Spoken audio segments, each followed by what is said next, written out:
can you do some talking just for a minute, just make sure the volume levels are right? Professional stream Yeah. setup here. Pardon?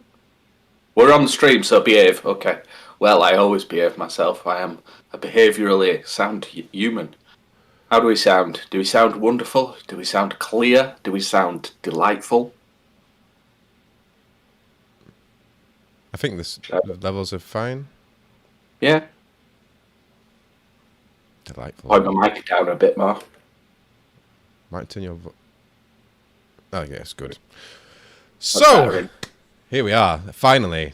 Episode 4. We're finally here in our annual podcast. It is come right now. We are like the Beano Annual. We are once a year. And Ben Fox has joined us in stream. That's not doxing, by the way, because that's his name on YouTube, so it's fine to say that. Yeah, as long as we don't say where he lives or what he does or anything. Where he lives. Yeah, where do you come from? Where do you go? So, yeah, so this is episode 4. It's called It's in the Name. Get it? Always. It's in the name. It's in the game. It's in the name. So, it's in the game. We are going to talk about the name of this later. But first, we're going to talk a bit about... I might as well... Got it right here in my makeshift stand. My Steam Deck. The Steam Deck. So... You boy. I've had the Steam Deck now for, I don't know, what's it been? Three months, is it? Or something like that. That sounds like a long time now. It's longer. Is it longer? Wow. So yeah, I'm enjoying it. Yeah, I was lucky enough to be on the first wave, and that enabled me to do quite a lot of videos and get quite a lot of subscriptions. We're now currently on 294 subscribers, up from 50. And I had 50 for like 7 years. We're going to lose all of them with this boring-ass podcast. And yeah, we're going to ruin it with this podcast. Our old podcast has actually got a lot more views since, because I've been spamming it on the end titles of all my videos to get some extra views on it. So, but yeah, I'm enjoying the Steam Deck. I've had very little chance to play it, quite honestly, because I've been doing more videos about different things. I've written some scripts, which has been quite nice. I like writing a bit of bash, which people who have viewed my videos complain quite often that I'm using Windows, but maybe they don't actually realise that I am predominantly a Linux bash developer. But I just do not like Linux as a gaming platform. It's coming along, it really is coming along, but when I want to sit down and play games, this is the reason why I was into console gaming for such a long time, is that I just want to put a disc in and it to work. I don't want to have to dick about, changing Proton versions or writing some hacky bits of lines to force it to work. But it is coming along. And you're primarily a Mac user, but where do you do most of your gaming? Is it consoles or? Most of my gaming is on Windows. I have the laptop that we're using for this stream is my gaming PC, it's my gaming laptop. I'm a Windows user. It's the same sort of thing, because 10 years ago you had to put, well, I say 10 years ago, my God, I'm that old that I feel like it's 10 years ago, but it's actually 25 years ago now. Like 25 years ago, you'd be writing config files, you'd be changing your bootsys.ini files and stuff like that to get anything to run on PC. You'd have to, manually change your settings for your sound card and all that kind of stuff, and it was basically a very unpleasant experience. But today, in 2022, Windows is effectively plug and play for gaming. Certainly is. Windows isn't built for gaming, though. It's so I've been told. I think Windows is built for gaming. The Steam Deck is not built for Windows, I think, is the thing, isn't it? But I think I'm with you, Scott. It's like you look at, if you're wanting to play a game, you look at which platform enables me to play games as seamlessly, as quickly, as properly as possible. We're in Linux and in Mac OS, and it's Windows. So of course I'm with you 100%. Why would you not try that on Steam Deck with an operating system where thousands more games are running seamlessly. The difference is you're running it on hardware where Windows doesn't run seamlessly, I guess. So yeah. So I've just realised I don't think I've introduced us yet. So No. welcome to the podcast. I am Scawp, and I'm joined with Prox, a fellow Chinballian who has been on every podcast so far. All 5. We did an episode 0, but that doesn't really count. So, you are still waiting for your Steam Deck. I ordered my Steam Deck, I think maybe half an hour after the orders went live, and I just casually went on. I had no problems ordering, and it just turned up on the day that it got released. And cool. When did you order yours? I ordered, so I think did it launch on the Friday or the Saturday? Either way, I ordered it like the day after. And I did that because I was nowhere near my computer. I wasn't looking at my Steam mobile app. I didn't even realise it had launched. I went on and I went, oh, look, that's the thing I can do now. I will do it. I think the difference was I saw it a day later. So I'm still in queue purgatory. I did make the mistake of ordering like the High Roller Edition, the 512 gig storage edition. So I am waiting, and it's quite depressing. The community-based tools that give you an estimator of when you might actually expect for it to be shipped. Come on, can I guess? Oh, go on. So maybe Q4. So maybe October. So you're absolutely bang on. Is what the community predictor says. It says October. I think it's 22nd. That was a pretty good guess. That was bang on. Valve are still clinging dearly on their thing to sell me as Q3, July to September, which is way over a year after I ordered it. It's amazing. I have 2 consoles that I'm waiting over a year after purchase. Well, I haven't actually purchased the Steam Deck, I guess, but I have purchased the Playdate, and I am still waiting for that. Oh, as wow. well. I didn't realise you were still waiting for the Playdate. Oh, yeah. And that is now slipping, and I feel for Panic because they are a small company who's never made a console before. Yeah. But that has now slipped, and it just doesn't even say. It just says, we'll tell you later. That's what it says for my batch. And I was pretty quick on Playdate because I did want Playdate soon, but I was still late enough that I'm not getting it until, 2023. Right. We're not here to talk about Playdate. True. Maybe another time. Oh, we can crank it up another time. Crank it up. You got to love that crank. Yeah, I think it's actually interesting with the queue system that they've implemented, because it isn't quite a first come first serve queue. There's 3 queues for each model, so the 64, 256, and the 512. But that queue is also then split by region. Mm-hmm. So because I ordered the 64 gig and I was in, I don't know if it's a European region or if it was just a specific German region. Apparently, very few people wanted it over here, which made me at the top of the queue. Whereas you, the 512 version in the UK, you're quite far behind the queue.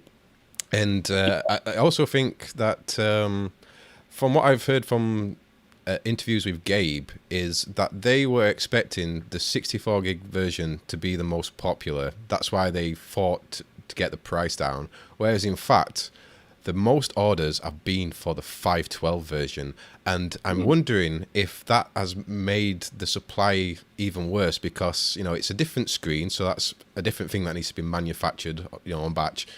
The 512 hard drive might be harder to come by, so there's a lot of different factors in this kind of thing. So yeah, it's interesting that these even a day after ordering, you still don't have your deck. That is crazy, absolutely crazy. A day is a year. A year, yeah, full year, yeah. So it's fine. I think fair play to them. They're trying to manufacture a brand new device in a time where all components are difficult to come across. True. Yeah. Fair play. Even PS5s and Xbox Series X's are hard to come by. You got yours pretty easy, your PS5, right? Yeah, I've got 2 as well. You got 2? High roller. Not a scalper, but I got one. The eldest son really wanted one, so we managed to find a back channel I had a man who I had a friend. Shout out to my friend. I'm not going to dox him, but shout out to my friend who had formerly worked with, who now works at a major catalogue company, and he was able to supply me the URL of a PS5 and said, "This will be going live at this time. If you keep refreshing, you will have a good chance." So we managed to get one that way, which was excellent. And better to go to someone who's actually going to use it than to a scalper who's going to stick it on eBay. This was the thing, like, so our lad was actually contemplating paying a scalper for one, and you know, it's his money; he can do what he wants. But I just, in my good conscience, I couldn't allow that. Do not feed the scalpers. Yeah, exactly. They need their oxygen cutting off, otherwise they'll just carry on. And then the one that we got, I think I've been sent loads of links by Sony, mainly because they realised just how hard it is for actual users to go by. Yeah. So that can actually draw us into the queue system that Steam implemented. Are you even though you are quite far away from getting your deck, are you happy with how the ordering has been? I think it's as fair as any other system, isn't it? I think it's fair. Quite honestly, yeah, it's really fair. It's so fair. I know that no scalpers jumping in line in front of me. I know that nobody's buying up tons of them to sell on. Yeah, absolutely. Yeah, one per person, and I think at the time it was you had to have had a Steam account for at least a month. I think it was. So yeah, I think it's a lesson that Sony and Xbox need to learn from. But can they really cut off their retail channels in such a way that Valve has the privilege to? No, I think they make more money by selling through shops as well, just through upsell and general marketing for other things. And a lot of retailers were selling it only in bundles. Yeah. Like that. So it, from a relationship on all sides of the aisle, it's important to Sony and to Microsoft doing it direct like Valve are doing. I think they've absolutely taken the best approach. Playdate tried to take a similar approach with theirs in terms of like it's whatever your order number is, that's where you are in the queue. It's just that panic are not scaled to, like, my order number is 31,000 or something, and it's 18 months. So they're just not the same sort of scale, and I'm alright with that because Playdate's a different beast, isn't it? Yeah. But it's like. But I think the idea of procuring equipment, it's quite interesting, isn't it? That what we're saying is that Sony, Microsoft should be looking after the things. Well, I've had 2 invitation emails to purchase PS5 through Sony, through my 2 accounts that I have, not 2 personal accounts, one for me, one for my partner, that sort of thing. And not in a dodgy way. You're not doing it to buy and sell on or anything. So no, perfectly fine. I mean, one of them I gave the code away because I didn't need it. Yeah. So and I gave somebody who I was absolutely satisfied was going to buy it for themselves. So yeah. I've just seen the Shippinator 3000 has joined the chat. Welcome, and he's mentioned that it's got to be better than Overclocker's queue for the 3090. Oh, and I remember when did the 3090 launch? That was like 18 months, 2 years ago. Yeah. I think it was one of his friends ordered a 3090 and was quite early in the queue, but like the estimate kept saying like your order will be ready in 2 weeks. Then it went to a month. Then it went to 3 months, and I don't think he's actually got it yet. Still, and I'm not sure if it was just a pre-order or if he actually bought it there and then. So that would be really bad if he'd paid the full price and is still waiting 18 months for the GPU that you've already physically bought. Yeah. Just, crazy these days. It is. So, I mean, this is it, isn't it? Buying equipment of any nature in 2022 is difficult. Companies are doing their best to try and launch new things. They've obviously been sideswiped by many different world factors that we all know about. Yeah. And it's not been an easy job all around, has it? So he's just commented again, and yes, he did pay in full. Has he actually got it yet, Shippinator? If he's paid in full, that's like nearly 2 years ago. That's what boat I'm in for Playdate. I've paid in full, but I knew it was a pre-order, so it's different, right? I wonder about that because, like, if you've bought something 2 years ago and it's still not been delivered, what rights do you have now to get your money back? So I know one played it. Panic are incredibly. They're really transparent. They're saying, look, we appreciate we took your money a long time ago. If you want it, you can have it back. That's not a big deal, because they're doing it at small batch manufacturing anyway. I say small batch; it's massive to them, but it's small batch to Sony or Microsoft, isn't it? So I guess I'm lucky in that my long-term purchase no delivery is fine. I'm treating it like Kickstarter in that respect. It's it'll turn up when it turns up. Yeah, yeah, and it will turn up with knowing Teenage Engineering. Is it Teenage Engineering or? So it's Panic that are the manufacturer of the console, and Teenage Engineering did the design of the chassis. They collaborated. Oh, right. They've got reputation. They've fine. I have two pocket operators, actually. I've got the arcade, which I bought from Captain Redmuff, a fellow Chinballian, and a sub.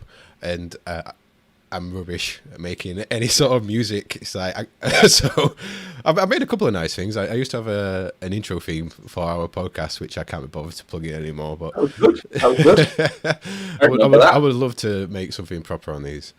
But yeah, anyway, back to the Steam Deck. And the first point I want to touch on is the deck, the deck dock.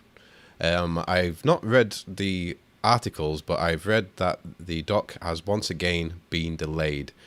Is that a big problem for you? And just say hello to Firegate 13. Thank you for joining, and I am a new fan. I love your content. Thank you very much. We aim to please. But yeah, the dock. What do you think about the dock being delayed? I think most people are not buying it. We touched on it on our previous podcast when we talked about before the deck came out. Principally, most people are not buying a deck for it to be their sole gaming PC, or at least I still expect that to be the case.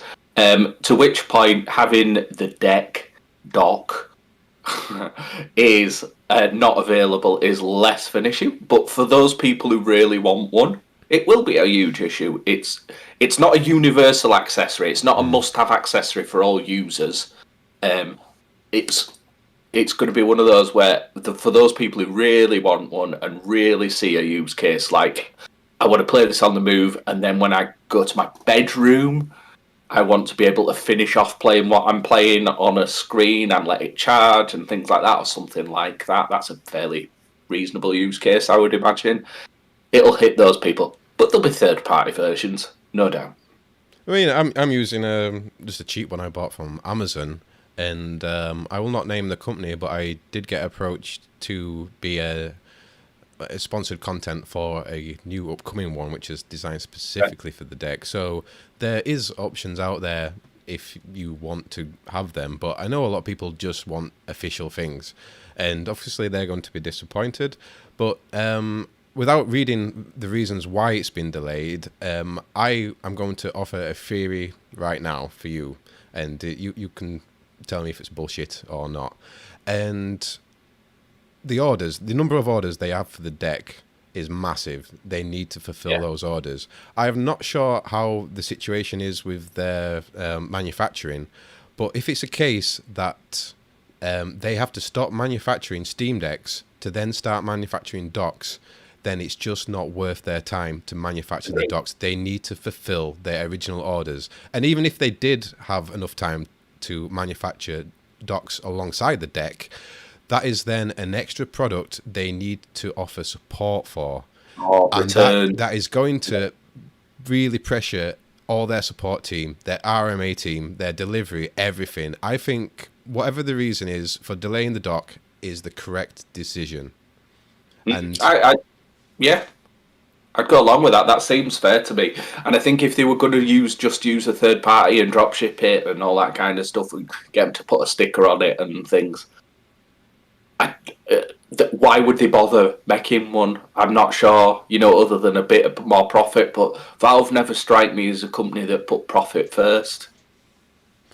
I mean, there's obviously they're a company, they've got to make some money. But yeah, I think they're more interested in getting people satisfied. And it's sort of the same thing with the VR headset that they made. And their reasoning for making a VR headset is that they believed in VR headsets, so they wanted to make a product that other people could sort of copy and sort of push the medium forwards. And this is the same sort of thing with the Steam Deck. Is there's already been other deck-like products, like from Ioneo, is it? And and some other ones, and it's always been a bit of a niche product. But now that Steam are actually pushing it forward and pushing a UI that runs better, allegedly runs better than Windows on these smaller, lower-powered devices, I think they'll be happy to, like, at some point pass the torch on and just let other companies. This was sort of the idea behind the Steam Machine, which obviously failed. But they really wanted to, like, make this idea of an actual living room PC, and that dream didn't work out, and they made some mistakes. And I think making those mistakes has enabled them to actually learn from their mistakes, which a lot of companies do not do. And I think Valve have really taken that failure, and this is why they're pushing the Steam Deck a lot better than they had. They're supporting it a lot better. They're doing, they did it themselves rather than push it out to third parties, which what they tried originally. And maybe that was the problem, is that they just needed to do like what AMD and what Nvidia do. They make a reference card, which is basically just good enough, and then pass the design on to the third parties, your Power Color and I forgot all the other company names, but yeah, pass them, and they make better fans, cooler looking things, and smaller, efficient, whatever. And I think that's what they're sort of going for. Yeah, I think you're probably right. I think the Steam Deck is ultimately a device to buy Steam games on.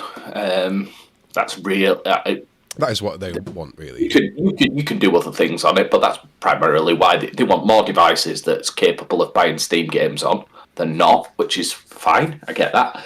I wonder is it pushing the idea of just having more devices that you can buy Steam games on? Is it the idea of having more control over the way that Steam games are played through, like, Steam OS, their version of Linux, etc.? I'm sure there are many sort of side dishes to this main feast of the Steam Deck, but I wonder which one in the boardrooms is the one where Valve is saying, if we do this, we can get people off Windows. I'm pretty sure that's not the case, because they're not going to start charging for Linux or for Steam OS or anything like that. It does just seem to be a strategy to get more things in, and I think with the dock, I think you're absolutely right. It's a diversion. It's a diversion that doesn't necessarily sell more Steam games. Will the profit per unit on a dock be more than the profit that they get from a catalogue of games that they don't even have to curate or cover any longer? Probably not. What they want is ways that people can buy a Steam game and buy a Steam game real quick and get as much money as they can that way. I say they're not profit led, obviously they make the money, but they're not. They don't strike. If they were interested in selling every physical good with Valve or Steam emblazoned over it, there'd be a lot more things in existence now. Yeah. They didn't just take a generic third-party controller and stick a Valve badge on it. They made their own. I think my sort of worry is going forward, if they do sort of pass the torch on to third parties and stop making their own, is that I think maybe they've made the deck actually too cheap. It's like the 64 gigabyte version really cannot be making them any money at all.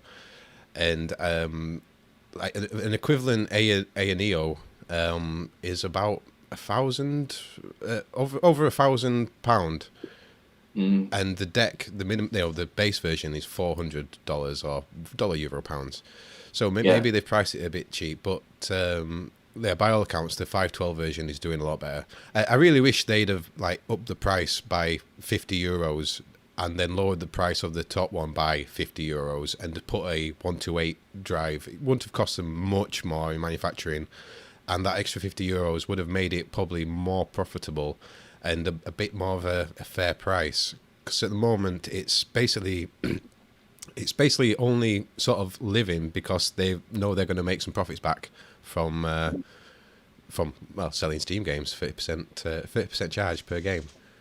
Yeah. I think that's why there's less push to sort of.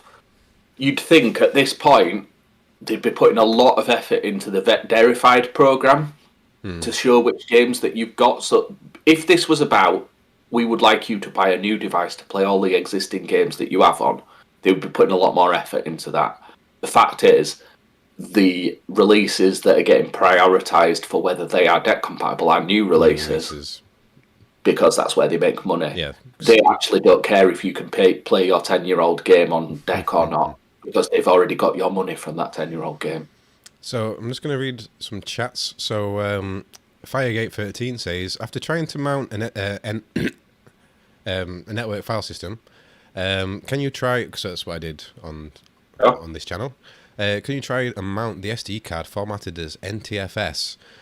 I have already done this. I have had a SD card mounted as NTFS.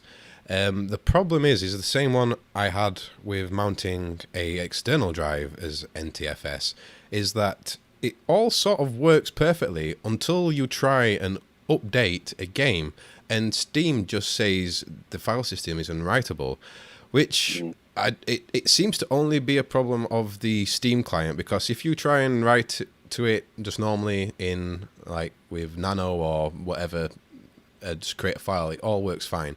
If in Steam you have a game already downloaded to your internal drive and you copy it to your NTFS formatted SD card, it will copy absolutely fine. But if you try and update it, it just breaks. And it doesn't seem to be a problem with the OS. It only seems to be a problem with the Steam client. And I've watched the logs, and there's some scripts running that seem to be saying things aren't working, but I cannot find those scripts anywhere on the file system when I search for them. Because what I originally was going to do was find the script, look at the code, and find out what the problem is. But the scripts are actually encoded and hidden somewhere deep within the Steam binaries, so I cannot find it. So unfortunately, to answer your question, is it sort of works, but not really very well. So, I think in Linux generally, like the NTFS stuff is fairly robust, isn't it? So if it is these days, yeah. NTFS 3G, like I say, it works fine in any other program except the Steam client, which seems to, it's got some dodgy shell script in there. Basically, it happens, you know. It's like it'll be well, I mean, it's a proprietary app, so it'll do its thing in its own way, and hopefully it'll be fixed at some point. And it was this some more comments that I had on my videos of just mounting external drives, and people saying this takes too long. Why would Valve release it in this way? It's like, well, Valve haven't released the dock yet.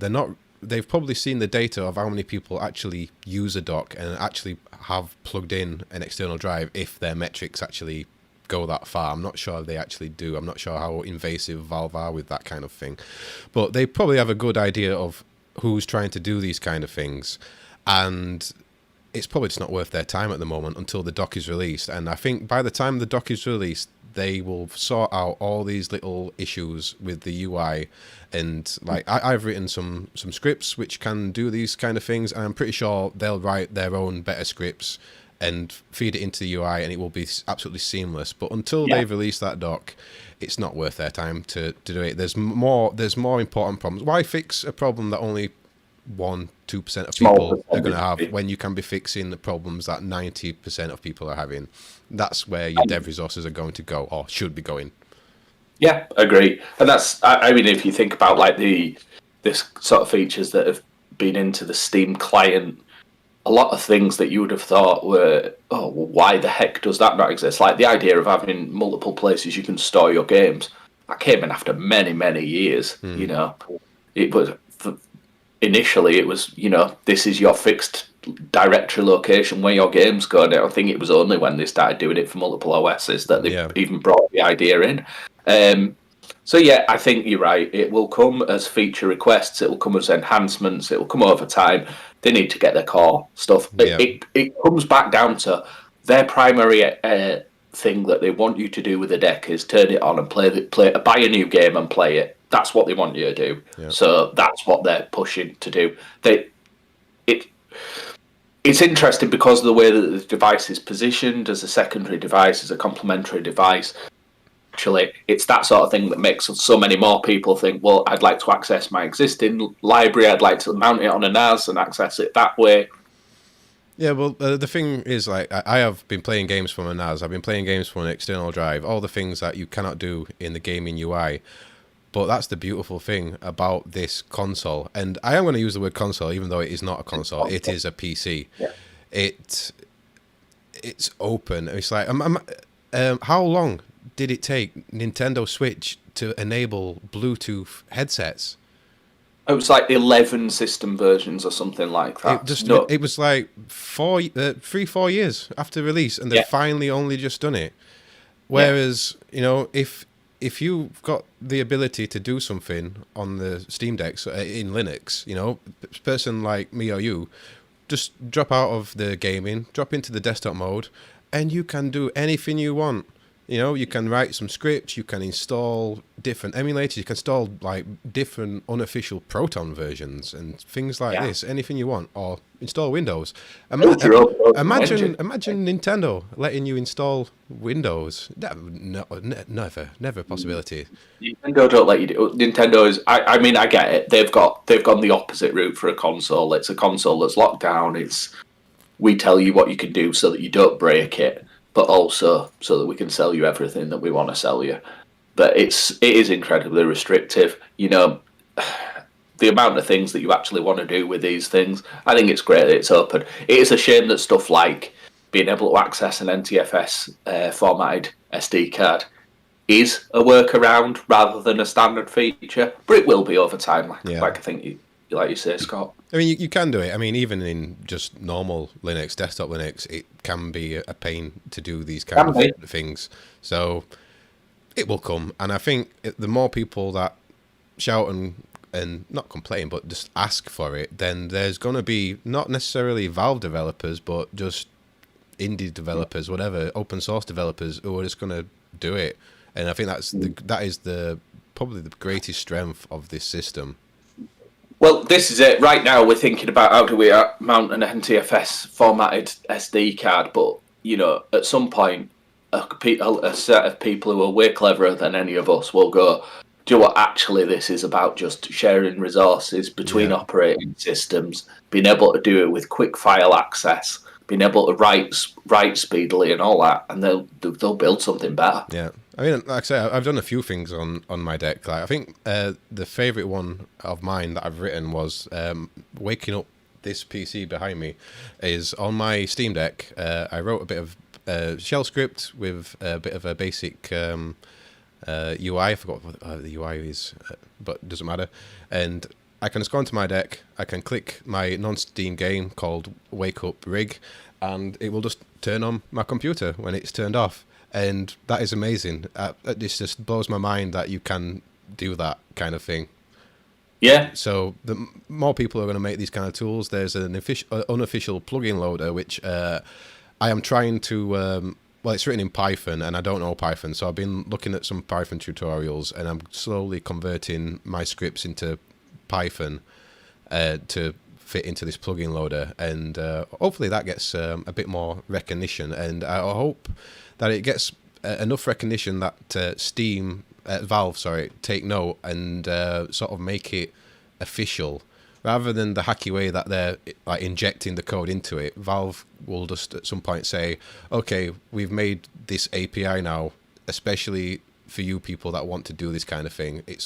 I fully expect Valve to do that at some point, but again, it's on the back burner.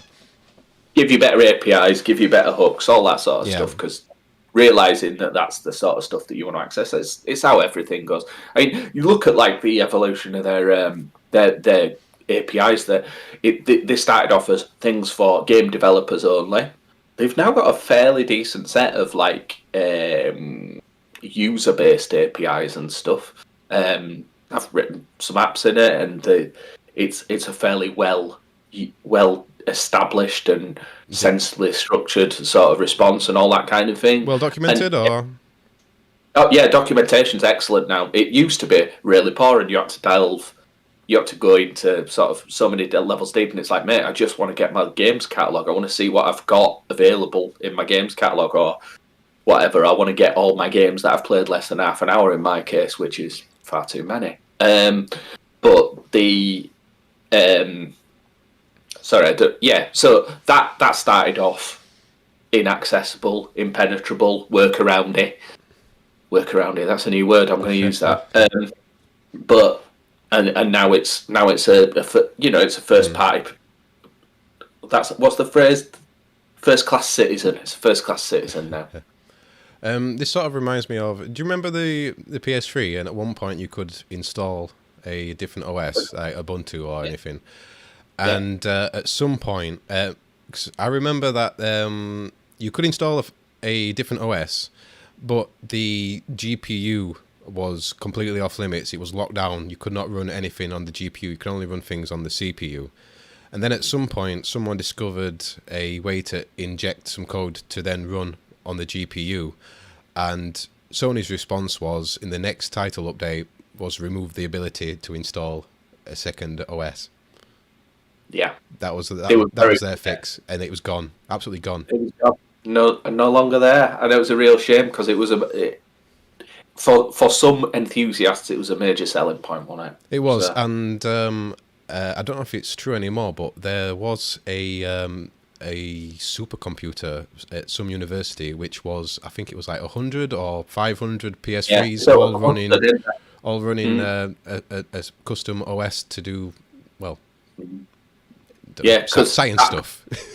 That core processor that the PS3 had, it was just revolutionary for the time. Yeah. It's why PS3 emulation is so difficult to achieve. Yeah, I've tried a few things. In fact, a video that I sort of bailed. I don't know if you can see under here, but I am one of the few people that still has.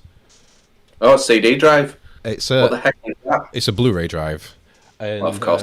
I already had a Blu-ray drive plugged in, but I bought this one. Oops, if I can close it. I bought this one especially because this one can read PS3 discs.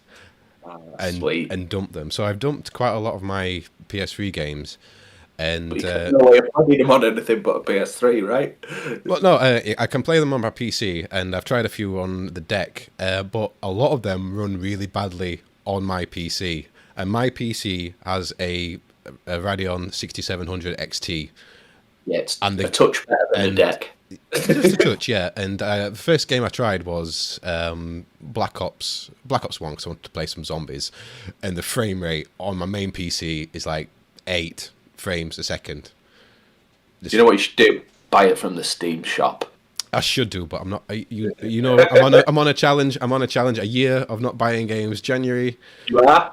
How is that going? Let's talk about that. That's kind of cool. I've not bought anything other than we've got a few clauses in our challenge, which I believe were something like exceptional circumstances, or I think that was the main one. Really, is exceptional circumstances, and there was the Ukrainian bundle on, and technically giving it to charity, get 100 games, and the only one I've actually played and redeemed was Back 4 Blood, because I've actually been playing that on Game Pass anyway. So I got away with that for the exceptional circumstances, but I've not actually bought any other game yet. But you've been doing something similar to this. Yeah, I think basically, I guess we've not spoken about this like in a public place before, but I think there were a few of us in our Chinballs crew. We have been holding up the games industry between three or four of us for the last 10 years by buying millions of games and never playing them. Yeah. So back end of last year, we all sort of realised we were all really quite angry at how many games we were buying and not playing, and we'd all been doing it for years. We'd all known we'd been doing it for years, and we thought something needs to change, something needs to give on this one. I personally did a little exercise. I was like, right, what games have I bought this year in 2021? Where have I bought them from? And I think I lost count. I've actually deleted like the list that I kept afterwards because it upset me that much. But I had like 150 games or something that I bought that year. I'd had 5 or 6 subscriptions on the go at any given time. I'd spent 3 to 4 to 5, I can't even remember, I don't want to know, several £1,000s on games last year and effectively not played very many of them. Yeah. So this year we all did different flavours of it. You went down that, look, I'm just not going to buy games unless there's a really huge exception. And I think that Back for Blood one is a good one because like you were playing it on Game Pass and instead of scrabbling around to get Game Pass subscriptions because you refused to pay for it properly, which is the right way to do it. You found a way of procuring the game you were playing on Game Pass. I've done a similar thing. I basically at the start of the year I was like, I know there's some games coming out this year that when they come out I will be getting and I will play them. So I'm okay with it because I know I'm going to play them. And then I've sort of modified that over the time of if there's a game I want, I know I'm going to play it at the time. I'm actually going to use the thing that I buy. I will buy it, but I have to really challenge myself. Am I going to play that now? Because if I'm not, I don't buy it. And I've done all right. I had 4 games at the start of the year that I said when they come out, I will buy. Of those, only one of them's been released, so I've bought it and played it. Which game is this? That was WWE 2K22. Only the best. God. I thought you were going to tell me some sort of like amazing indie game then, and you just come out with a standard yearly AAA. It's a AAA shit sports game. But yeah, no, I'm an absolute sucker for WWE games, or wrestling games, I should say. So yeah, played it. It's actually dead good. No problems here. The other stuff hasn't come out yet. There's like more DLC for Hitman 3. I know that when that comes out, I'm going to want it. Splatoon 3 and Marvel's Midnight Suns, which is probably as close to a cool indie game as exists on that list. But yeah, other than that, I have bought a couple of other indie titles, but I have played them as soon as I've bought them. So I'm just going to want to mention one more thing about the Steam Deck, and we'll move on to your shitty annual sports releases. That is our main subject, which we've not moved on to yet. Should have mentioned that after, damn it. Yeah. So last thing I want to mention about the Steam Deck is there's already quite a lot of talk on Reddit and such places about a Steam Deck 2, and people asking, should they wait for the Steam Deck 2 rather than wait in the queue until Q4? Should they wait for a Steam Deck 2? What are the chances of a Steam Deck 2? I am going to just quickly say I don't think there's any chance of a Steam Deck 2 anytime soon. Not until they fulfill those orders. There's no need to bring out one. I agree completely. Why would they? Why would they? They've got a queue of people willing to pay them several hundred currencies. No. But they're not going to put R&D time into a new model when they haven't even fulfilled this one. No.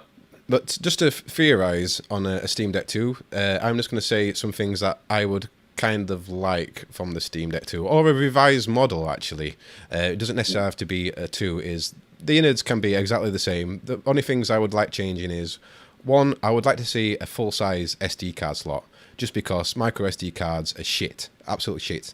And I don't care if YouTube's going to put me down the ranks for saying shit too many times. But a full-size SD card, 1, they're cheaper, 2, they're faster, and 3, they're a hell of a lot more reliable.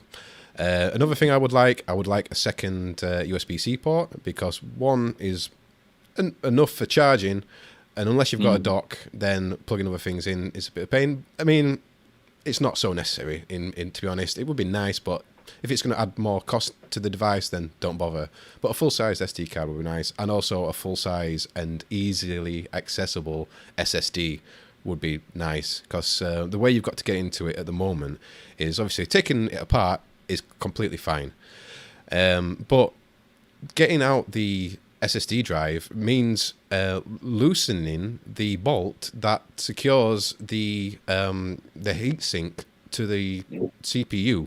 So every time you do that, you're moving the paste around, and the thermals, every time you try and change that SSD, are going to get worse, which is really strange decision that they shared this one bolt with the SSD card cover and the CPU mount. It's just an absolute crazy decision, but I think at the time they were just going on the fact that no one's ever going to do this, so we don't really need to to think about Do this. we not know people? People will always do everything, and particularly when they're told don't do this. And so we've just got a question, and What? it's Firegate again, asking why SD cards, why not a second NVMe slot?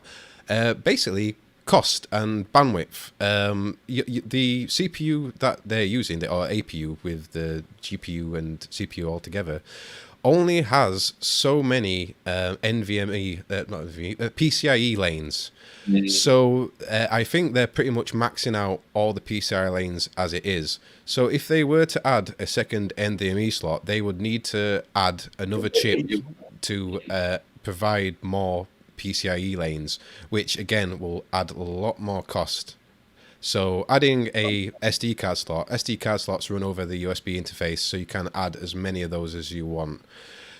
That's basically the reason. I would assume anyway. I think that is the reason. And what would you say? I think you're right. Yeah, I think I can't see any other reason really. Yeah, they'd need to redevelop the whole architecture effectively to add on more NVMEs, wouldn't they? So yeah. So I think that is enough talk about the Steam Deck, and we are moving on to our main subject. It's in the name. So it's in the game. So I'm going to let Prox lead on this, but I will just introduce like the section. And so EA have dropped the FIFA license, so they are no longer going to be any more FIFA games. There's not going to be a FIFA 2013. I think, what's the name they've called it? Is it FA Football? EA Sports FC is what it's going to FC, that's it, yeah. And I have not the original, this is the second game, FIFA Soccer 95. So, would you like to start? Sure. So let's so yeah, that's it in a nutshell. The long-standing partnership, as you've said there, since the mid-90s, EA and FIFA have been partnering for their annual football-based arcade game. And over those decades, it has grown into what is effectively the biggest franchise in gaming. And I believe that is true. I think the money is there to back it up. That it is the biggest franchise in gaming.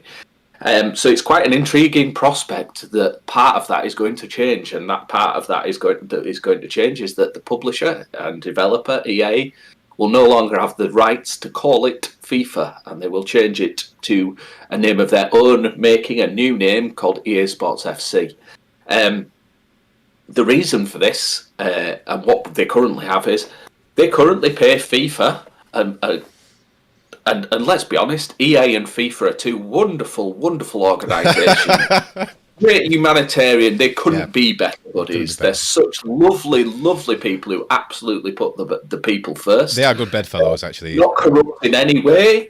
They're wonderful. But yes, our friends at Electronic Arts pay our friends at the Federal de International Football Association, or something I think it stands for, $1 billion each World Cup cycle. So every 4 years, I didn't know they pay them $1 billion. And for that $1 billion, they get the rights to all FIFA properties. All FIFA properties being the competitions of the World Cups, the competitions. That's pretty much it. That's it. Not the names of the clubs, not the names of the people. So the clubs have their own rights. But the different leagues within FIFA have their own rights. Ooh. The different stadiums, players. So just the World Cup? Effectively, but there is a bit of a grey area because FIFA basically own football. They can almost say, no, you can't have that either. But the European Federation of Football, the UEFA, another top-notch organisation. They can have the rights to like the Euros and the Champions League and all those their own European-only competitions. However, it's unclear, if I'm entirely honest, what the FIFA license does and doesn't grant entirely. I'm sure it's very clear to EA and to FIFA, but from the outside, it's very difficult to know what EA will no longer have. The only thing we can say with a degree of confidence is that the World Cup will probably get sold elsewhere. And that's the Men's World Cup and the Women's World Cup. Just one point of clarification on that. It's each World Cup cycle due to various different world factors and the general cycle. The World Cup cycle for this time actually doesn't end until the end of the Women's World Cup in August 2023. So there probably will be a FIFA 23. Interesting. That FIFA 23, I would speculate, will probably be the introduction of EA Sports FC. So they will probably call it FIFA 23, introducing EA Sports FC or something similar to that. But yeah, effectively, the license that Electronic Arts currently have, EA Sports, currently have, runs through to the end of the Women's World Cup in August 2023. And before that, we have the Men's World Cup, which takes place in November, December of 2022. There's still quite a bit of FIFA-related content to come from that. So that still gives FIFA, the organisation, to completely shit the bed and go, we've made an absolute mistake here. No one else, no other company has rebought our license for $1 billion. We might have to just offer it for like half the price, and EA might just go, okay, cool. They might. I guess the one statement that EA have made is that it's not just the name, it's also restrictions on branding. And I guess this is the really, when you peel back the onion, it's difficult to look at on the surface. We know that there are different licenses for different things. We know that individual clubs have licensed in different places. So clubs like Juventus, Atalanta, Lazio, Roma, Napoli, although they belong to the Italian Serie A, they have individual licensing rights, and they are with Konami in their eFootball game. Yeah, formerly known as Pro Evo. Exactly that. So it's the Pro Evo lineage, and they've absolutely messed it up, but that's a story for another day. But yeah, several Italian clubs, also clubs from other nations, including ones in the Premier League, like Man United, Bayern Munich, Barcelona, some really big clubs. Also Celtic and Rangers, little dig for the Scots there. They are all licensed to Konami and eFootball. So what that means is in eFootball, they can use the name, they can use the badge, they can use the kits, they cannot necessarily use player likenesses though, because the players could potentially do their own. And there's this other organisation, I think it's called FIFA Pro, who like do collective bargaining for many players, but then the really famous players can sell their own. It's a mess. There's so many licenses. Just like anything in law and things, but like exactly. back in this kind of day, the FIFA 95, when you weren't even asked. When EA bought the license to FIFA back in the day, I'm pretty sure that probably encompassed everything. They could use any players' names, any stadium name, anything like that. And slowly, as the laws have sort of changed, as they do, a law is only valid in American law, especially, they refer to previous cases. Once a case has been decided, like a club has said, you haven't asked us for our permission to use the thing. It's like, well, we've never needed to ask permission to use your stadium name. Then lawyers get involved, and then it's decided that you do need to get permission. And that has slowly changed over the last, 95, what year are we in now? 30 years. 30 years. There's been a lot of law changes. So having that FIFA license these days is probably not as beneficial as it once was, because now instead of having to just deal with FIFA on their own, you're having to deal with every club, every division, often, like you say, every player, and even silly things like not just like clubs. When you're like back in this kind of day, is featuring a club wasn't really, it was just a bit of different pixel art or something, whereas now it's a fully rendered building. And quite honestly, I'm pretty sure that the architects probably get money from it as well, because buildings are copyrighted these days. It's like, I've designed this building, you're using it illegally in your game, you need to pay me. So that's another list. There must be a list a mile long of how many people they've got to buy off, not buy off, but that gravy train keeps going forever. I mentioned WWE earlier. There was a famous case in that particular game where the tattoo artist of one of the wrestlers they demanded royalties. It was the same in the Hangover. If you remember the film Hangover, the guy has the tattoo of is it Mike Tyson who was in Hangover? He has the same tattoo on his face, and the tattoo artist sued them and won because it was It's amazing, his isn't it? copyright. And then and there's what's it? Bryan Cranston in Malcolm in the Middle. Apparently, he made up a whistle during like he whistled during a scene, and it was it felt to be an original composition, and he gets royalties every time that episode's played now. Oh, wow. Not because he acted in it, because He made it up on the spot. Yeah, amazing, isn't it? So yeah, licensing is a funny old thing, isn't it? It's crazy with sorry to mention Fortnite. The amount of people that have tried to sue Fortnite because they've ripped off their dance moves, and the court decided in Fortnite's favor because you can copyright a routine. That's name. Yeah, a routine that you've made, you've rehearsed and things, but you cannot copyright a dance that you haven't made up. That you haven't pre-practiced. If you made up a dance on the spot, then it's that's sort of opposite to the whistling, completely opposite. Yeah, it's crazy, isn't it? That was original content in one media, and that. So this is why I think EA, FIFA are sort of both sides of that aisle are really looking at the offering and thinking and absolutely having an impasse about what the value of that offering is and what that offering enables them to do. So in the EA Sports FC world, or in FIFA 23, EA will have access to licenses to use the likenesses, names, etc. of 19,000 players, 700 teams, 100 stadia, and 30 different leagues and competitions, including the Premier League, the Spanish Primera Liga. I can't never remember. I think it is actually called La Liga now, but terrible. And the UEFA. Other competitions will remain with other places, like the Liga MX of Mexico is going to get transferred out to eFootball and to Konami. But effectively, EA have a lot of stuff to play with there, and they've got the muscle to probably go off and do a lot of stuff. But this is the crux of it. It's what I mentioned at the start of that segue there.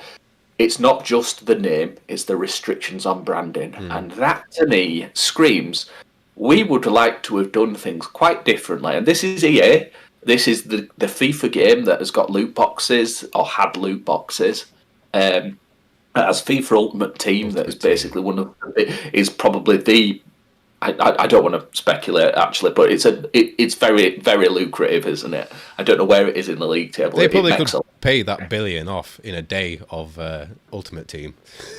Honestly, I am led to believe that they make more money on Ultimate Team. I'm sure I've read this, and this is it's a half memory, so apologies if it's wrong, and I'm certainly not being libelous when I say it. I believe they make more money on FIFA Ultimate Team than any other property, including like the sale of the FIFA game in the first place. But if in that world, that's not enough for them. The restrictions on branding keeps coming out as the reason why EA no longer want this partnership. So this is time to speculate. What do EA want to do? Why do they feel their hands are tied by the good people at FIFA?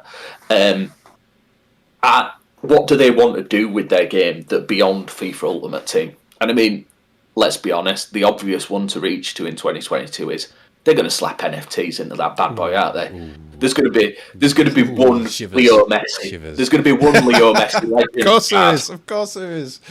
There's going to be if you own one... that NFT, you get that bad boy in your team, and you can sell that sucker on, and it's worth whatever. Isn't that how Ultimate Team sort of works anyway? Is that you can have one card of the same person, but one has better stats? Or is that not how it works at the moment? Yeah, there's like a distribution. So you can have a Leo Messi, and it can have several different versions of that Leo Messi based on different things that have different stats. But I guess what they don't have is they are not non-fungible. They are associated with an account. Yeah. So you can easily you can transfer it, but you have to use the EA Sport. You have to use the FIFA Marketplace. You can only transfer it in game, and you can only transfer it for in-game currency. And there's no way of selling for your in-game currency, and no official way of buying or selling that in-game currency and stuff. But there's workarounds and things. But I just feel that's got to be a way where they will try and get a slice out of.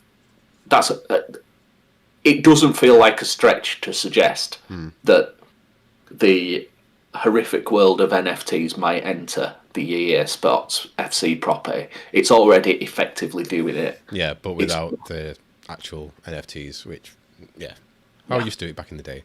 So I'm going to ask you, I wanted to mention one thing then, but I've completely forgot what it was. But anyway, so I'm going to ask you a question, but I'm going to answer the question first, if that makes sense.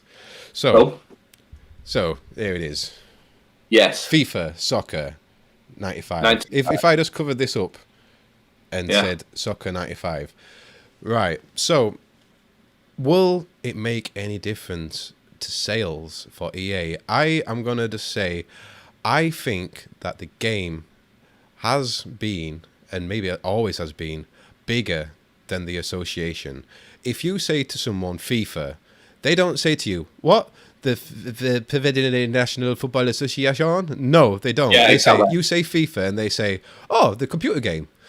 Yeah, they do. They do. They don't say the group of scrupulous, non-corrupt humans that run the World Cup. Yeah, I think if back in 95 we'd have done this for the second game. Like the first game was called FIFA International Football, and the second game was just called EA Soccer. Maybe that would have caused some confusion, some lost sales. But right now, because they've advertised it well in advance, everybody knows EA makes probably, arguably, the best football games. Yeah, I guess the only counter I would say to that is, and I don't mean disrespect to people who play FIFA when I say this, but a lot of FIFA players don't really play much else. That is true. I saw an actual statistic on this with PS4, and like a vast majority of people, I can't remember what the statistic was of owners that played FIFA, but the majority of FIFA owners, 80% of them, only ever played FIFA. That's it. So, but that's not going to stop them playing FIFA, right? I mean, they're not going to be that stupid, I don't think. I'm not necessarily saying they're stupid, but imagine a world. Okay, let's just say Konami, EA Football gets renamed to FIFA. What happens then? Precisely that. What does somebody who buys FIFA every year, plays FIFA every year, do when faced with a new FIFA 24 existing that isn't the same FIFA, that is effectively Pro Evo or something that Take-Two bring out, FIFA 2K24, all that kind of thing. What in that world, somebody who doesn't read Eurogamer or doesn't follow the gaming press, they're potentially going to be offered a game with the same name as the one they've been buying all this time, and how are they to know that it's not? So I think there are two camps to this, and I think that's probably FIFA's largest argument for why they should still be paid $1 billions per quarter. I honestly think that majority of FIFA players know they're looking for the EA brand. I really do. And the change of the name at this point in its life cycle, I think earlier on, like 10, 20 years ago, maybe it would have made a difference. But with the internet and the information, information is so much easier to get to these days. I'm pretty sure that every single EA player knows that the name's changing. Probably in games, like you couldn't update, a Mega Drive or SNES game back in the day to say, oh, our next release is actually going to be called EA FC. Whereas now, I'm sure that branding is all over the current games. And everyone will know that it's not going to be called FIFA anymore. Literally, 95% of FIFA players will know that it's not called FIFA next year or the year after. And I really, honestly don't think it's going to make a shit's difference to EA or their fan base at all. I really don't. I fundamentally agree with you. I'm trying to think of a world where somebody doesn't. But the EA marketing machine will get into full effect. They will absolutely make it clear. They will have to be very clever how they word it. They will not be allowed to say FIFA is now EA Sports FC. But what they will be able to say is our new game is called our new football game. It's the football game you've always loved. It's in the game. They'll own it, I know we've called this podcast, but they will own it's in the game. What they do own it's in the game, so they'll be using all that kind of familiarity. It'll be very difficult for somebody to not do, and to be quite honest, they'll say there's a brand new upstart football game that comes out and it's called FIFA 24, and somebody who only plays FIFA buys that instead. I think there'll be a lot of grandmas buying this game. Yeah, there'll be definitely a lot of grandmas buying this game for their sons, grandsons, granddaughters, grand neutrals. Yeah. And they'll get home and say, "Oh, you bought me the latest EA foot." Oh, it's FIFA. Oh, it's FIFA. Oh, thanks, Gran. But cheers, Gran. No longer a thing. Exactly. So there will be an element of confusion, but it will last. But I'll be honest. If I was an unscrupulous, I mean, the thing is, the license will cost you too much. It's not going to be worth someone's time to just knock out a shit football game, slap the FIFA badge on it, and take the money. And run. I think that's the problem. Is I think FIFA are holding their value too high, and I mean, no one has yet announced that they're going to make a FIFA game. Whether they do or not, I am not sure. At this point, I'm not sure whether it will happen. I am on the side of, I don't think it will happen, because I think they're holding their value too high. I think if someone wants to make a brand new FIFA game, they're not going to want to pay $1 billion for this. They're going to say, no, for the first game, we're going to pay you 100,000. And if that goes well, the next game will pay you more. So I really think they've shot themselves in the foot with this, and they might, like I said earlier, I think they might come crying back to EA and say, look, sorry that we made the mess of this. Let's agree. Give you a better And then at which point it will come down to the conversation of what do EA want to do with their game to make more money, because we mentioned earlier that we don't, I don't think Valve or Panic particularly like make profit for profit's sake. EA very much are. And I would, I don't think I'm going to get into trouble in court for saying that my perception of EA as company is one that likes to make as much money as possible in the easiest possible way. Very much like Activision. Precisely that, right? So they will be looking at creative ways of making more money, primarily above everything else. So how they want to take this game. Do they want to do NFTs? Do they want to implement adverts? Do they want to implement commercial partnerships where they've previously not been able to? You look at their Madden game, there's crossovers left, right, and centre with all kinds of commercial brands. Oh, really? That make no sense whatsoever. They did a SpongeBob crossover in Madden. You could get a SpongeBob-themed stadium, ball, kit, player avatars, all this kind of stuff. And it's like, SpongeBob has no place in the NFL. Yeah. SpongeBob has no place in the Premier League, but he might well end up there. I love SpongeBob. Well, saying that of having no place, or at least I was a big fan of Rainbow Six. I've not played in quite a long time, but the last time I logged on, like 2 weeks ago, I played with the Shippinator 3000. One thing you could buy was Rick and Morty costumes or characters. It's like, what has happened to this game? Well, not really. I mean, there's a lot of like purists who say, "Oh, this is ridiculous. Why would a special ops be running around doing, wearing these kind of crazy masks? This is ridiculous." Blah blah blah. And it's like, well, I don't really care. It's like it's a fictional game in a fictional place. If it's not free to play game, it maybe should be at some point free to play, but it's been going on for a long time now. They need to make some money from this game. So there's no pay to. I would say Rainbow Six. There's nothing pay to win about Rainbow Six, which is great. You can buy costumes, and that is entirely up to you. And I am absolutely fine with that. Anyone can dress how they want in a game, as long as it keeps the game going and keeps the people playing. And people who want to buy it, that's fine. It's like they're not forcing you to buy anything. They're not saying like, look at this new weapon you could buy. You could buy this new weapon and kill 100,000 more people. It's like, here's a silly costume that you can pay us €10 for. It's like, will FIFA go that route? Imagine Rick and Morty running down the field. Well, this is it. Will EA Sports FC go that route? Will they actually, will you be able to buy Rick and Morty, and possibly will Rick have better stats than Morty, and will you be able to get 6 versions of Rick that are varying quality? Well, they've already gone the opposite way. Rather than pay for cosmetics and keep everything balanced, it is pay for win. The Ultimate Team is for sure pay to win. If you've got the best cards, you've won. Yeah, exactly. Or best looking thing that you want to, a player that nobody else can get hold of. If you want Franz Beckenbauer, he's very difficult to get hold of. But well, I mean, I don't know. I'm just making that up. Yeah. Might be Franz Beckenbauer's everywhere, but it'd be a bit pointless. Yeah. So it's that sort of thing. What do EA want to do with that license, with their own licensing set? I did actually cannot do in the FIFA brand.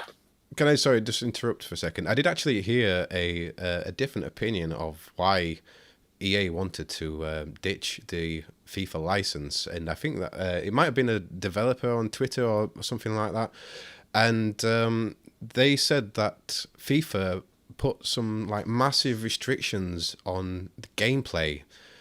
And one of them being is that they had massive pushback for the story mode, the career. I think there's a career mode in FIFA, right, where you are just like you're a crap football player and you're working your way up, and there's like an actual story for you working your way into the Premier League. Apparently, FIFA really, really hated that and made EA cut a lot of content because they were in control of the license. So whether that is true or not, I am not sure, but it could have been a factor. The money is obviously the biggest factor for EA, but end of the day, they want to make games that sell. And if they make this like sort of story mode, like a lot of people are doing, and to be honest, I like these kind of story modes in games. I think it's a brilliant way to expand your gameplay. And if they have put these sort of massive restrictions on the player and saying, "Oh, this player can't do this, they can't get into fights outside of the game, be aggressive," and all these kind of things that FIFA wouldn't want to show, maybe ditching the license will make EA make a better story in these kind of games. So the first, there was one, I think it was FIFA 19 or 20 or something, and you were Alex Hunter, and your journey into the top flight of football. I mean, you didn't start in a shit team. You were at the bottom of Premier League team, one of the lower Premier League teams. It's still not playing in a park or something. And then the second one, you were his sister, which was cool. And then they moved their story mode to their Volta mode, which is their like FIFA Street type mode. The five-a-side street football mode that exists within FIFA. And I think it's that sort of thing that they might play about with a bit more. Those kind of fantasy rules of football, because I don't think FIFA have ever liked the idea of exploding balls that rocket into the top corner. They like the purity and the skills and all that. And I mean, so do most people, not right? Rick and Morty running around a football field kicking explosive sending out a blaster, put it in or whatever. I don't watch Rick and Morty, so I don't know any of the terms. Apologies. All right then, SpongeBob then. SpongeBob. Yeah. Anyway, whatever. It could well be on that story-based thing. Like, it's interestingly, so Football Manager has a similar licensing agreement in place with a lot of things, and there are a number of things that real-world players in the real world cannot do. Like, they cannot go out to a nightclub and get pissed up and then miss training the next day. Oh, I thought you were going to tell us a Steve Gerrard story. Then go to a nightclub, get pissed, and then punch the DJ. However, a newly generated fictional player. So, what happens in Football Manager? As players retire, they make up new players every year that join. So you've got fictional players. Oh wow, I didn't know that. They can have negative behaviours. Right. I had a player in my Bradford save. Oh, so the real players don't have any negative behaviours, but because the illegality. That's fair. That is 100% fair enough. I'm fine with that. Absolutely fine with that. Yeah. Yeah, they can't be seen to miss training five weeks in a row because get sued. They've been out on the piss. Whereas Fraser Sharp, my 19-year-old striker from Hibernian, absolutely could. That's a defamation.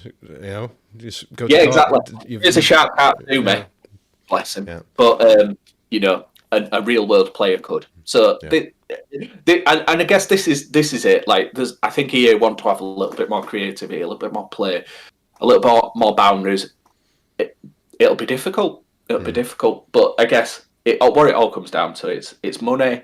It's always about money. Always. Both sides want to make as much money as possible, and I think that's why we are where we are. Right, so we're running over a little bit, so we're gonna wrap up sort of now, and there's just one more question I want to ask, and we'll both share this. But what any game, any football game, what has been your favourite football game of all times? It doesn't have to be well, actually, I'm gonna maybe favourite two, because I think I know what your favourite one will be. But tell me your favourite football games. So actually, I should say Football Manager, but I don't actually think it is my favourite football game. That's why I said name more than one, because I really thought the first one would be Football Manager, because it's probably the game you play the most, probably, right? Undoubtedly, it is the game series. I've played it more than Civ, yeah. I've played a version of Football Manager almost every year. There was a hiatus in the middle, but I've played almost every year since 1993. So that is now 30 years, 30 different versions of Football Manager or Championship Manager previous to that I have played. So, okay, yeah, I will say that. But my actual favourite football game is Sensible World of Soccer 93, 94. It's insane. Amiga? It was just on the Amiga, yeah. Everything about it was brilliant. Like Sensible Soccer on its own was great as an arcade 3-minute knock as many goals in as you can, but Sensible World of Soccer, where you could actually like build your squad up and play in competitions, it was absolutely incredible and revolutionary for its time. It was just, and it's still absolutely fun today. So yeah, I'd go with that. And I'm gonna sneak in a third. I really liked International Superstar Soccer Deluxe on the Super Nintendo, which was the forerunner of Pro Evo. It was the sequel to International Superstar Soccer, Konami made. Deluxe was better because it had more teams, licensing, had more teams, no real players, and those players had different traits and stuff. And the commentary had like voice commentary. It was wicked. Oh wow! On the SNES. Yeah, it just had like snippets. It had like this commentator, and he used to say the same thing over and over again. Down the wing, down the wing, throw it, and it was brilliant. Takes the shot. Yeah, it was great. I loved it. Absolutely brilliant. I recommended playing it on an emulator, actually. I have got it on like one of those Chinese off-brand handheld emulators. And it's ace. It's still ace. Love it. What about yourself? I am probably going to say Football Italia 90 on the Sega Mega Drive. And again, it's a top-down view. It's a very bulky top down. You got really big shoulders, and the game itself, it was sort of okay. It was good enough. It was good enough. But the best part of it was the penalty shootouts. And me and the Ribinator, we used to play this game quite often, and we used to like when it got to like the last 90 seconds, we'd declare that whoever's got the most goals has obviously won. But then we would quickly match the score, so it would go to a penalty shootouts, and the penalty shootouts are absolutely amazing on this game because it's basically rock paper scissors, because the goalkeeper can only dive once, and as soon as they dive, they just stay in that stupid sort of dive position and they can't move. It's just a complete one shot rock paper scissors, and we'd both be there with controllers like hiding our controllers, and then every now and again you go Hup! And make the person dive. You go and then kick it into the middle, or accidentally sky it over the box, and you're like, I'm an absolute idiot. And these tense moments of the penalty shootouts on this game are just brilliant, absolutely brilliant. So that is one of my favourite games. In fairness, it's the same sort of thing for me with International Superstar Soccer Deluxe. I played that with my mate, and we just paggered it like that. And it wasn't the penalty shootouts, but it's that couch co-op, man. Yeah. And it's same with Sensible Soccer when I think about it. Me and my mate used to play a career between us. He used to do the half went up the pitch, and I did the half going down the pitch. All right. And we did like the career together. We made a career 2 player. It's moments like that. Couch co-op, I think modern football games, they are a thing. You can still sit down side by side and play against one another with each other, but they're different. They're so impenetrable now. Well, they're not impenetrable. That's unfair. They're still fun and they're still accessible, but they're not the same. I'd also like to mention, honourable mention, to a game I actually played quite a bit on the PlayStation. As you know, I'm not a massive football fan these days. I used to be a big Liverpool fan back in the day of, show my age now, Ian Rush, Ronnie Wheeler, classic 90s. David Seaman. David Seaman? He won for us. He were Arsenal. David, Brucey Grobs. David... James. David James, I would say. Yeah, these classic players. I loved Liverpool back in them days. But honourable mention is TIF. This is football on the PlayStation 1. And the reason why I loved it so much is it was very pure football, but it also had a very awesome dive mechanic. If you pressed all the shoulder buttons at the same time, you could dive. And a lot of the time, obviously, the referee would catch you. But if you were in the box and someone was doing a slide that you knew wasn't actually going to hit you, and you hit the buttons all at the same time, you could dive. And most of the time, you would get away with it and get a penalty. And be like, oh man, brilliant. And also, it was the first sort of football game that I played where the commentary wasn't just like the left, right, he's going, shoot, score, goal. The commentary on this game was so intense. Like, I'm not sure if it was like it for every player in the game, but most players were named by the announcer. And I think it was the ITV announcer at the time who was doing it. Either ITV or the BBC. I think it was the ITV one.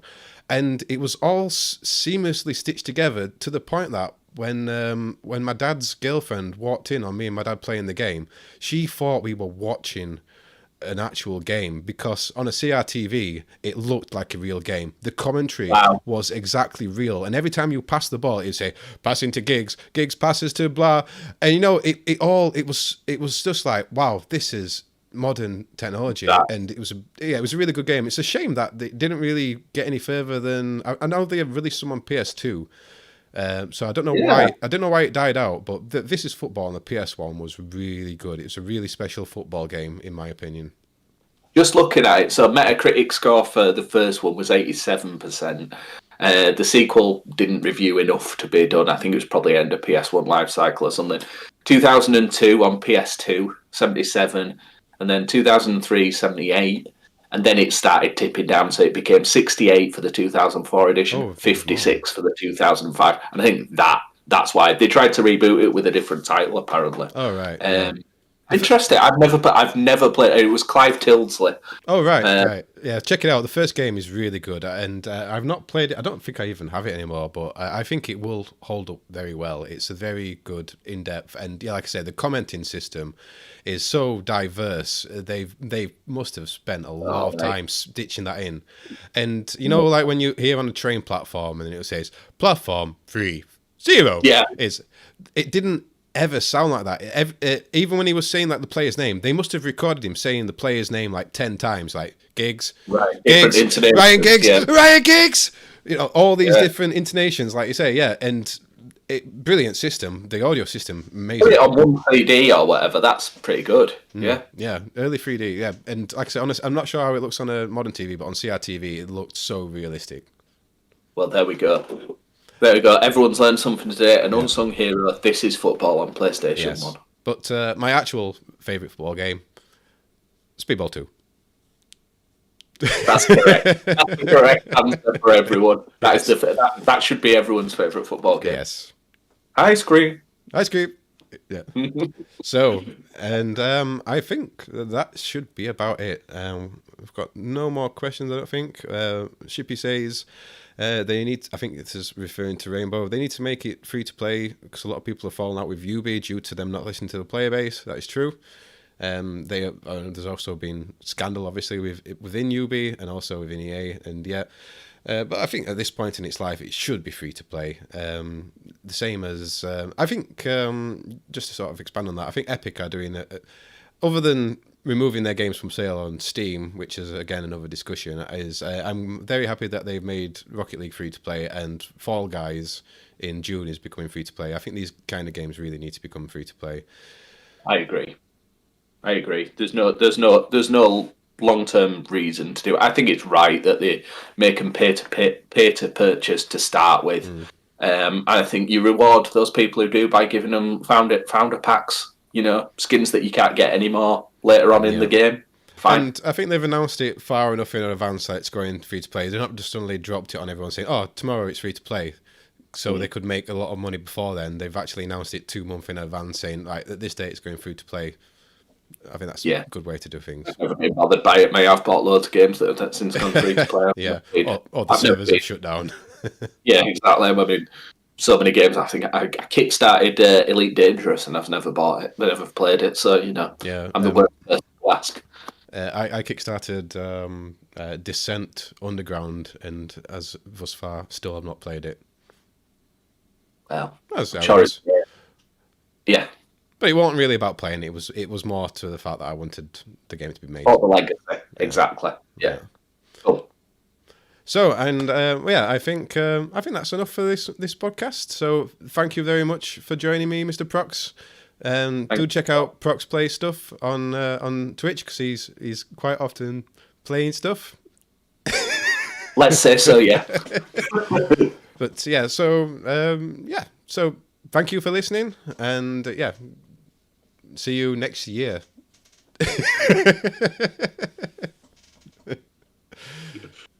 Chinballs out.